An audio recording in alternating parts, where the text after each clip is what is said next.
Hello, 8th grade students of Mr. Volkman's Washington State History class. Welcome to the flipped lesson for Chapter 1.1 on the geography of Washington State. Let's begin. And may I remind you that as you're watching this video, you are watching it for academic purposes, not for entertainment. So with that in mind, feel free to pause the video and rewind as you see fit so that you can fill out your outline. We want to make sure we get that filled out for class tomorrow. And at the end of this video, there will be a couple questions to answer on Edmodo, and I'll remind you of that. So let's get started, shall we? So Washington State is in the northwest corner of our country, as you can see right here. It is between the 46th and 49th parallels north. So here's 45 and here's 50, if you follow these lines. And it's then between 117th and 125th degrees west. So here's about 120. So we go this way a little bit more to 125, and here's 117.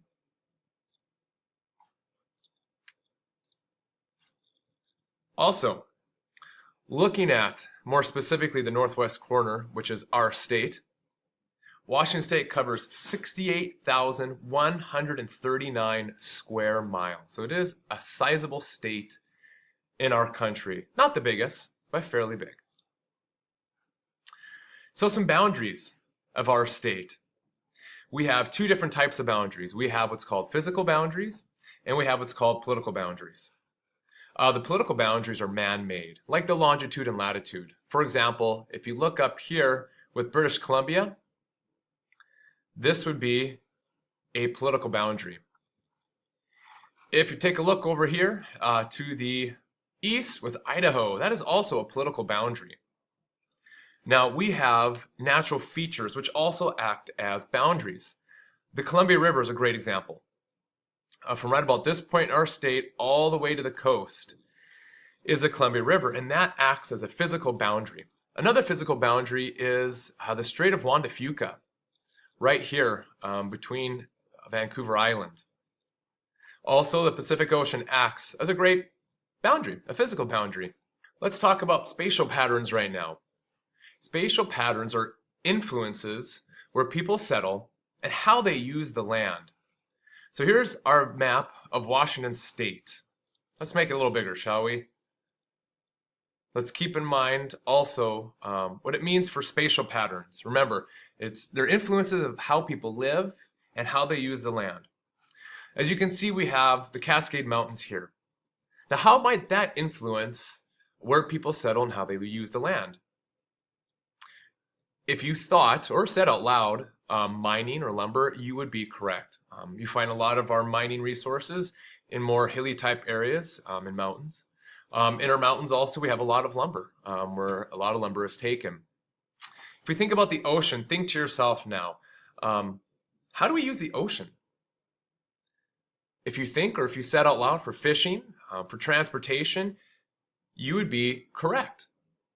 So if you're trying to figure out where you want to live, and if you want to live in a place where you can get a lot of tourist activities, or if you're looking for something where you can have more commercial type opportunities, you're going to want to live in an area with a lot of people, which would be the Puget Sound lowlands, which are right here. You're not going to want to live up in this area because there's not as many people living up there. But if you want to have a more farming lifestyle, say ranching, this would be the place to go. Physical features of our state is very vast and different, as you can see in these pictures here. This picture is a great example here of we have a very mountainous region. We live on the coast. Here we can see the mountains that we have on our coastline. More inland, again, very mountainous with rivers running through it. We go to eastern Washington, very dry, as you can see. All of these different places affect how people first settled this land, and each of these areas had a different difficulty attached with it. Human impact in our state is very vast, as it is with any state or in any country for that matter. On the Columbia River, we have a lot of dams, which we'll talk about here in a couple minutes. These dams, yes, give us electricity, but they also dam up rivers and back them up, which floods the land. also impede any salmon runs if they're going upstream to spawn. Now, we will learn later in the year of how engineers have helped the salmon get to where they go, but it's still a way we've impacted the land. If you take a look at the picture here, I mean, you can easily see the skyline, how major cities like Seattle and even inland and Spokane have affected the land through pollution. Take a look on this map here. These are all the roads, some of the major roads, highways, and interstates of our state. Paved areas where there used to be no paved area. So as you can see, lots of impact on our land. The Columbia River is one of the major resources we have in Washington state. It begins in Columbia Lake in British Columbia, way up north. And as you can see from this map, travels a great many miles to the Pacific Ocean. There are thousands of tiny streams or medium to big sized rivers that flow into the Columbia. And these little streams and rivers are called tributaries. And they add to the vast amount of water and energy that is all bundled up to create the Columbia River. And with all that energy and water, hydroelectric dams have been used to collect electricity. In fact, we collect almost more electricity, through hydroelectric dams than any other state in the country. And this map shows some of the major dams that are on the Columbia River.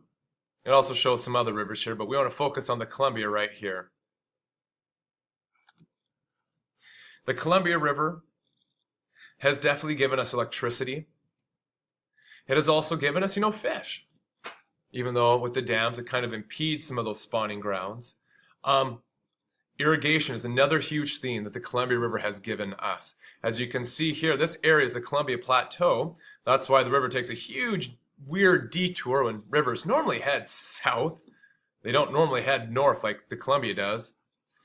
This is such a very dry and arid area, but we can get irrigation from the Grand Coulee Dam right here. Finally, our coast, as you can see, has such drastic, beautiful things, for lack of a better word.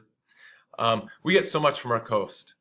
We get beautiful landscapes. We also get tourism, as we can see here. People watching, looking at the whales, going fishing. This boat can also represent the shipping lanes. We have so many deep harbors off of our coast that allow huge tankers and oil tankers to come in.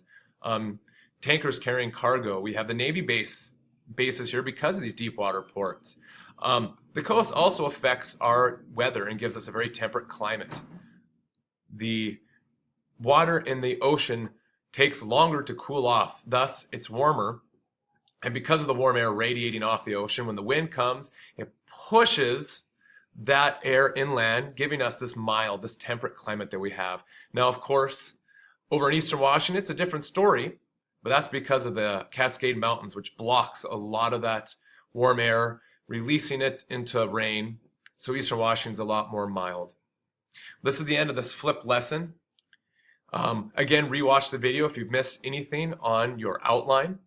Please go to Edmodo, and there will be a few questions for you to answer on there that I, Mr. Volkman, will check. Thank you for watching this flip video, and I look forward to your comments in class tomorrow. Another video successfully completed from one of my classes. Time to get ready to go. Man, I'm exhausted. That was so hard work. Is he gone? Good. I can't believe Mr. Volkman made a video without me, Mr. Mint. I thought we were friends. Well, I'll show him. I'll show them all! Ha ha ha! Oh no, I'm stuck up here. Someone help me! Help me! What are you doing up there? Mr. Mint, what am I gonna do with you?